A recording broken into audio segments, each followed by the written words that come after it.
சுண்டைக்காய் காரக்குழம்பு சுவையாக எப்படி செய்கிறதுன்னு பார்க்கலாம். ஏன்னா நிறைய பேர் சுண்டைக்காய் கசக்கும், டேஸ்ட் இருக்காது, நல்லா இருக்காதுன்னு நினைப்பாங்க. அப்படிலாம் கிடையாது. சுண்டைக்காய் ரொம்ப டேஸ்ட் இருக்கும், அதுக்கு மேலே சத்துக்கள் அதிகமாக இருக்கும். ஒரு பெரிய சைஸ் அளவுக்கு லெமன் அளவுக்கு புளி ஊற வச்சுருக்கேன். நான் ஒரு 400 கிராம் போல் சுண்டைக்காய் எடுத்திருக்கேன் இன்றைக்கி. தண்ணியில் நல்லா அலசிட்டு அதுக்கப்புறம் இடிச்சிக்கலாம்.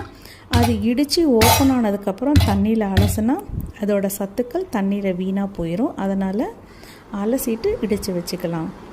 4 தக்காளி, பழுத்த தக்காளி நல்லா கையில் கரைச்சி வச்சுருக்கேன். 2 பத்த அளவுக்கு தேங்காய், 1 ஸ்பூன் அளவுக்கு சீரகம் போட்டு அரைச்சிக்கலாம்.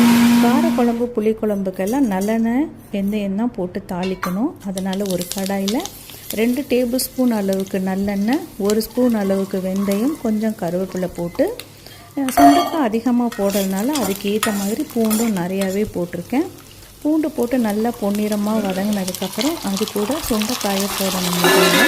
சுண்டைக்காயும் போட்டு ஓரளவுக்கு ஒரு கால்வாசி வதங்கினதுக்கப்புறம் நறுக்கி வச்சுருக்க சின்ன வெங்காயத்தை சேர்த்துக்கலாம். பெரிய வெங்காயமும் போடலாம், ஆனால் சின்ன வெங்காயம் போடும்போது சுவை அதிகமாக இருக்கும்.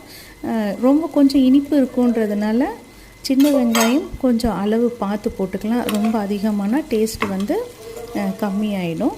அதனால் பார்த்து சின்ன வெங்காயம் போட்டுக்கலாம். அதுக்கப்புறம் உப்பு, மஞ்சள் தூள் தேவையான அளவு சேர்த்துட்டு நல்லா வதக்கிக்கலாம். கொஞ்சம் நேரம் மூடி வச்சு வேக வச்சுக்கலாம். இதோட பச்சை வாசனையெல்லாம் நல்லா போயிடும்.